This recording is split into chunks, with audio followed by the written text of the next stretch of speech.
Cash കൊണ്ടാണ് ചെയ്യാൻ പോകുന്നത്. അതിൻ്റെ ഒരു 10 രൂപയുടെ നോട്ട് ഉണ്ട്. ഇതിന് 100 രൂപേന്റെ വിലയാണ് ഗൈസ്. അപ്പൊ നമുക്ക് ഇതൊരു മതിലിന്റെ തൊളയിൽ വെക്കാം. നമ്മൾ ഈ 10 രൂപയുടെ നോട്ട് തൊളയിൽ വെക്കാൻ പോവാണ് ഗൈസ്.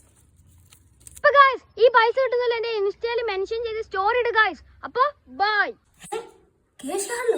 ഹലോ, ആ അഖിലേ, നമ്മളെ ഏരിയല്ലേ ആടെ ഒരുത്തി കണ്ട് കേശ് കണ്ട് വെച്ചിന്. അങ്ങോട്ട് പോയാലോ? സ്ഥലത്ത് അവിടെ എടുത്താണ് ഞാൻ കാണിച്ചത്. അതാണ് ഇവിടെ കുറെ തുളകളുണ്ട്. ഇത് ഏത് തുളയിൽ പോയിട്ടാ കൈയിടുക?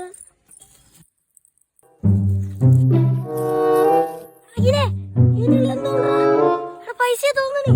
വീഡിയോ കണ്ടിട്ട് ഇവിടെ തന്നെയാ തോന്നുന്നേ.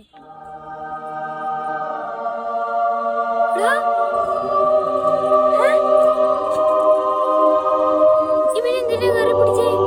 എടതെന്തോ വഴുവഴുപ്പൊക്കെ ഉണ്ടാ.